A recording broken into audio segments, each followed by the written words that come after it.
Whether you're closed-minded or open-minded, it will shape your outcome, either for harm or for a phenomenal opportunity and outcome.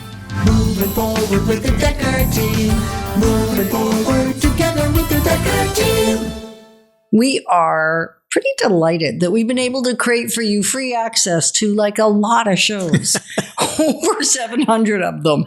And you can get them from our website at dekkerteam.com. You can tune in to our Dekker Team YouTube channel, or you can go to chri.ca or tune in to 99.1 FM on Fridays, where we get to share insider tips, making house home, and even how to shift when you might be closed-minded to a state of open-mindedness. That reminds me of a little drive we took a couple weeks ago to church, and we're listening to, who was it? One of the sermons? Yeah, it's okay. Anyways, on CHRI, and he was talking about being God pulling him out of the pit. Right. And we looked at pit, and for some reason we were talking about my blind spots or things that I wasn't open to. And pit stood for, in my case, pride, independence, and we used terror instead of fear because it just worked with pit. Well, no, because terror also stops you. Whereas fear, if you have, no, because if you have fear of the Lord, that could be a good thing. But if you have what do you call that? Anxiety, debilitating fear, it really is terror. We might use the word fear, but if it stops us, it's terror. So, I'm learning to accept my own pill, swallow my own pill, right? When we say, are you open to coaching or open to a guide that gives you sometimes maybe that tough pill to swallow, right? Well, the truth you don't want to hear. Yeah, it's a tough pill to swallow when you go, oh, the results I've gotten are specifically because of, if I wanted greater results, and I say, well, the results I've gotten and I've fallen short are specifically because of my pride, my independence, and my terror. Right. That's open. That's pretty open. And the thinking that got you where you are won't necessarily take you where you want to go.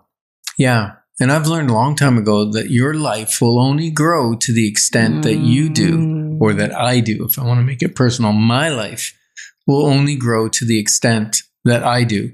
And we've spent a lot of time on growth, you and I. And we're still trying to figure it out. We're still working on it, right? Because we're not finished until we're done. Exactly. And I can't remember where the study was, State of California University.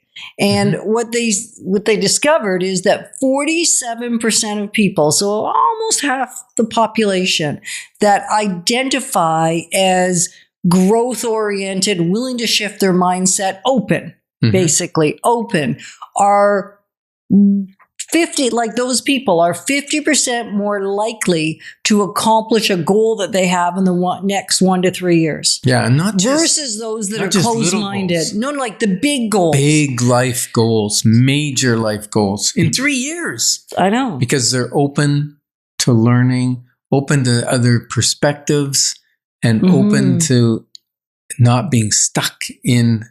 Because who you are has gotten the results you've gotten so far. And if you're not happy with those results, then you got to open up and become something different.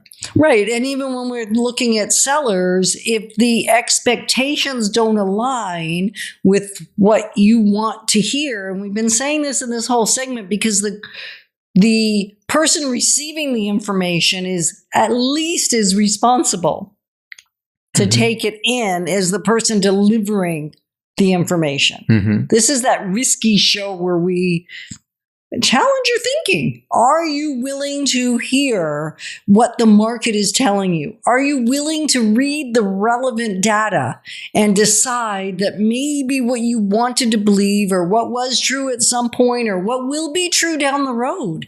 It's not that what you believe will never be true potentially or was never true. Is it right and accurate today? And when the numbers don't work on an investment property, are you willing to let it go?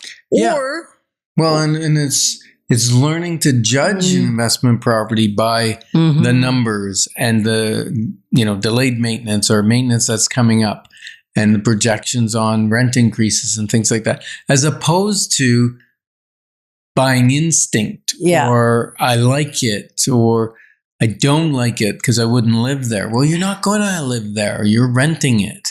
And so it's different criteria. Are you open to utilizing, that's really the question we're asking, a new set of criteria that you're not familiar with, that are uncomfortable? Or are you closed? Close your eyes and don't even squint, like don't peek out, because you're just not open to a different way of checking out a property and its value. Yeah. I heard once that a humble posture turns wisdom into wealth. Ooh, I like that. So are you teachable? Isn't that what we're asking? Yeah. Do you have the mental discipline of teachability? And to do that, sometimes you got to let go of your ego. Well, or your pride, as you called it. Isn't pride ego and ego pride? Yeah. I think they all so. fit in you know there. What ego stands for? Edge God out. Yeah, exactly. So clarity call might be the right thing, though, yes, right? Thank you. Like, are you open? Reminder. Well, are you open to maybe hear a different perspective, even in a 15-minute free call? If you're thinking, hey, this is what I need to do next, but there's been something unsettling in me. There's been a piece of me that knows I'm just keeping myself safe, and maybe it's not the right choice. There's something that might be different than you perceive it to be. Then not even pick up the phone. Just go to dekkerteam.com and book a clarity call. One of us will connect with you, 15 minutes, no cost to you. It will just give you a little bit more food for thought, a little bit more opportunity to assess things potentially from a different perspective. Because if all we're doing is telling you what you want to hear, we're probably not helping you much. But if you're not willing to hear what's being said that's different, you're actually harming yourself. I know, ouch, right? That's true. Well, teachability multiplies the power of any plan. Yeah. We can put a plan in place, but if you're not teachable, that plan's going nowhere. Well, it might even hurt you because then you get frustrated, right? You get anxious, you get annoyed, all the negative amplifications of not moving forward with the plan will now cause greater distress. Yeah. And when you're open, you can ask questions and you can absorb and you can apply, even if it's uncomfortable. And we're going to talk about in the next segment, really what comes next, right? After being open, after asking the right questions, after what's next. Right. And that's because, gonna be fun. Right, it will be. Because without it, you really can't build wealth wisely through real estate. And it really is about much more than the money. It is. And you need clarity. Yeah, that's why we do the clarity call. And we know that when your options are clear, your wisdom will flow. Moving forward with the Dekker team. Moving forward together with the Dekker team.